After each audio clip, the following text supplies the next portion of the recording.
My YouTube people, I greet you. Thank you for joining us today. So last week we discussed about love and money. There was actually we didn't intend to have a part two, but because of some of the comments we received on the channel, we decided that we'll do a part two to this. So today we have we have Fatima, Daniel, and Judith in the house. You guys should say hello. Hello, people. Hi, everyone. Hello, everyone. Okay. And also we had to bring in a special guest. She's an office technologist, also a senior staff of the Federal Polytechnic Kaura Namuda, Zamfara State. She's the wife to the district pastor of the Chapel of Grace Church in Zamfara State. She's been married for 30 years. Happily married, in fact, I must add, for 30 years. So of course, she has lots of experience. And she's been blessed, or her family has been blessed with 4 lovely children. So please join me as I welcome Mommy Rahila Zokti. Mommy, good evening. Hello. Good evening. God bless you. Thank you, ma, for joining us. So thank you for having me. Yes, ma. Thank you, ma. So real quick, we're not going to waste much time. We'll go straight to it. Mommy, last week we painted a scenario, but this time around, I want to be very clear because we had a little bit of confusion last week with the question I asked. But this time around, I'm going to be very explicit with the question. Now, there are 3 people here. There's Bolaji, there's Tony, and then there's Vivian. Bolaji just finished NYC like a year ago, still trying to find his feet financially, and he actually met this lady called Vivian that he's in love with. He's hoping that Vivian will spend the rest of his life with him. Now, there's this other guy called Tony. Tony is well-to-do, has a 4-bedroom duplex in Banana Island, somewhere in Lagos, owns 2 cars, probably works with Nigerian breweries or one of these big companies around, and is doing very well. So, to the best of our knowledge now, we know that Bolaji loves Vivian and wants to spend the rest of his life with Vivian. And then we also know that Mr. Tony, let's call him Mr. Tony, in his early 30s, has money. He has money. He can take care of Vivian for the rest of their lives. So, Mommy, looking at these 2 scenarios now, if you had the privilege of advising Vivian, Vivian is at the verge of picking a husband or somebody to spend the rest of her life with. And like I said, there's Bolaji, there is Mr. Tony. If you had the privilege of counseling Vivian, Mommy, what are some of the things you want to say to her? How would you want to guide her? Or in case you had something to say to Bolaji or Tony, Mommy, I think the floor is yours now. So let's This my dog. Mommy, don't worry, go on, no problem. Let the dog back. Okay. I really want to put that dog. Yes. Mommy, go on. Okay. You see this issue of relationship. Yes, ma'am. Of a truth. If Bolaji is in love with Vivian, yes, ma'am, and he has really shown interest on Vivian, yes, Vivian should weigh it this way. In a situation where Vivian have challenges in her life, she talked to Bolaji about it. What is his reaction? Does he normally go off and not even show up in any time or ask her how far? Even if he doesn't have the money, yes, if he show her concern that he's really interested in her problem, he will suggest some ways of helping her get out of those problems. Yes, ma'am. Yes, Vivian will listen. But in a situation where when Vivian have problem and Bolaji will just disappear because he doesn't have money, he will not disappear. Vivian must look for a way of meeting her needs. And if Mr. Tony is there for her, most times, yes, women we are emotional. Yes, ma'am. So Vivian will have to go with that person that will help her. Nobody is saying that we must provide for Vivian, no.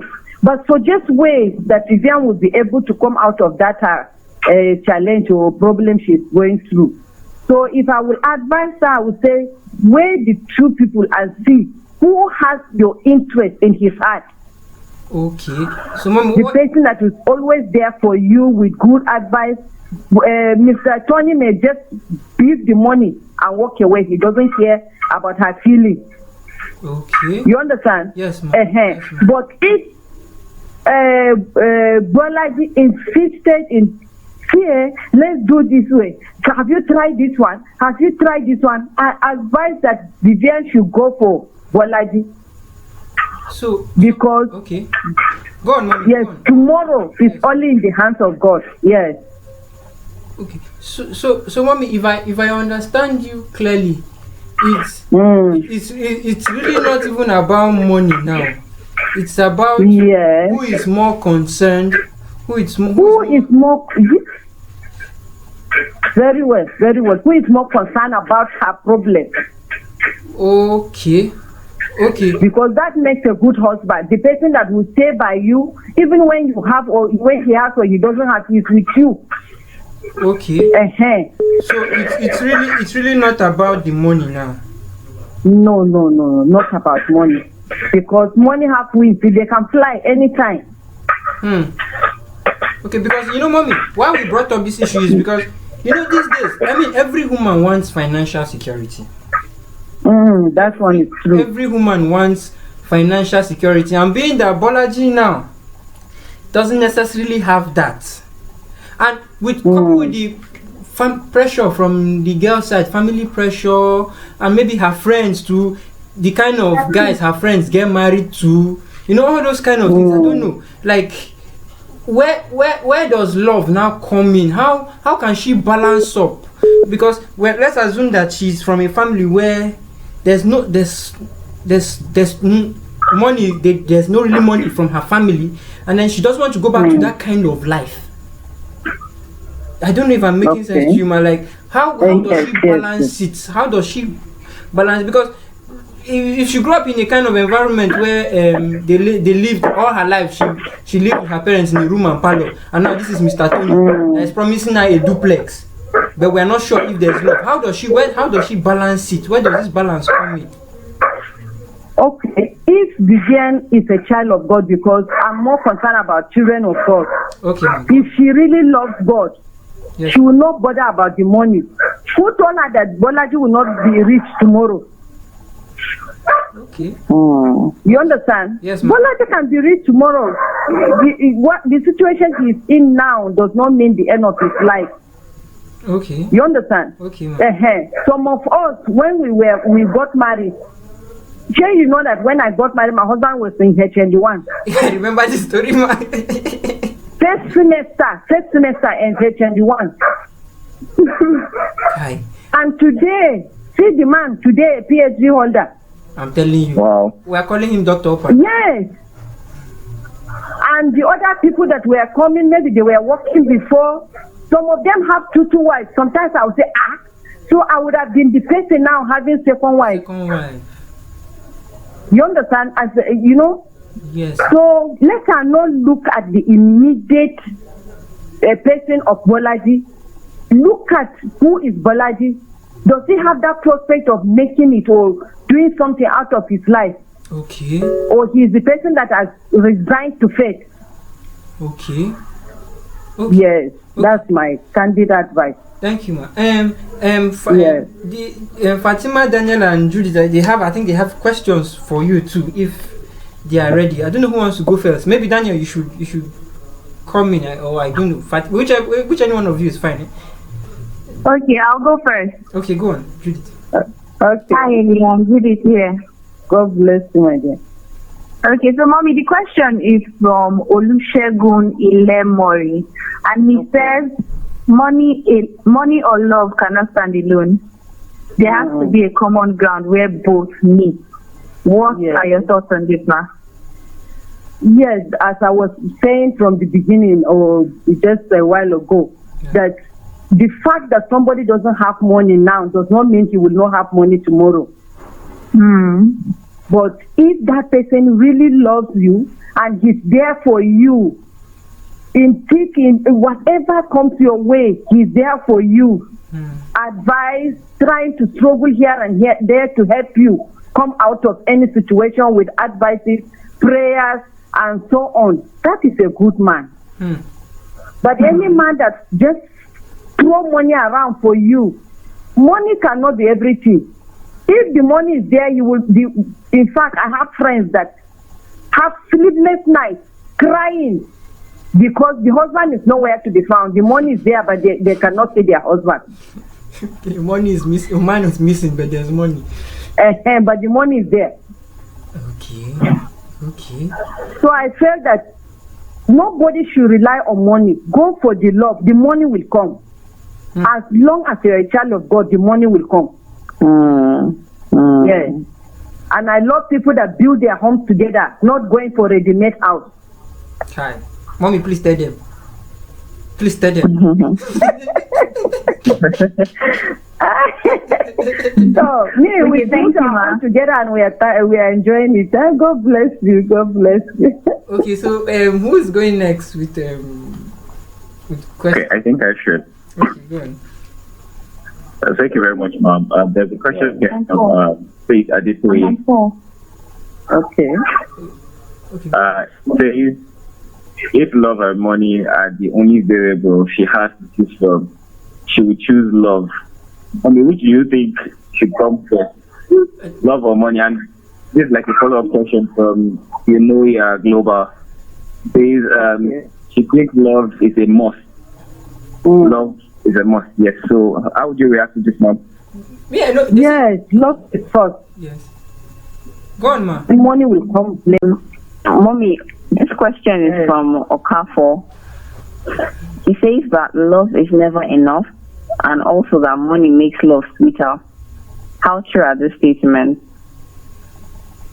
Yes, just as I was saying that it's okay. If there is love, the money can make it sweeter. It's just like cooking, there is meat, there is any other thing. But you add small Maggi to make it sweeter. It's not that Maggi is everything. Okay. Somebody can eat Maggi, yes. So you can't stay in marriage without love, but you can stay without money. But if the money is there, it makes it sweeter. Okay. Yes. So we need everything. We need the Maggi. We need the everything to just make it what it's supposed to be. Maggi is just to make it sweeter, not that it's a very important ingredient like that. Okay, Mom. Okay. Thank you, ma. I don't know if there's any more questions from us. Like if there are individual questions you want to ask Mommy. Mommy is open to answering any of our questions if there are any from any one of us. No questions from me. I think I have something. Okay, please go on. Okay. Yeah, Mommy, you made a statement just now that okay, let me paraphrase. Like a couple can stay without money, but they can't stay without love. Yeah. Yes. How is it possible to stay without money? I think I'm just speaking from the perspective that there's many things out there that will be wondering. So I'm just getting to step on their shoes and ask this question. Being without money does not mean you don't have anything at all. No, you have small that you manage life with it. You are able to send your children to school. You are able to buy or pay your bills. It's okay. But the one that you will have a wife must have a car, you have your own, and so on and so on. Those things are luxury. It's not a must. It's not a must. If you have it, fine and good. But when you don't have, there is nothing wrong about it. Yes. But without love, no marriage will stand. Okay. Without love, it can never stand. Okay. Thank you very much, Mom. Thank you. God bless you. Thank you very much, Mom. Yes. Thank you, Mom. All right. Thank you, Mom. So, Mommy, thank you for your time. All this wahala that we put you through just to get you. Honestly, we appreciate It's my pleasure, Moses. It's my pleasure. Thank you. God bless you all. I'm grateful. Thank you for having me. Thank you, man. Thank Yeah. you, man. Bye bye. Yes, Take man. care. Yes, man. Yeah.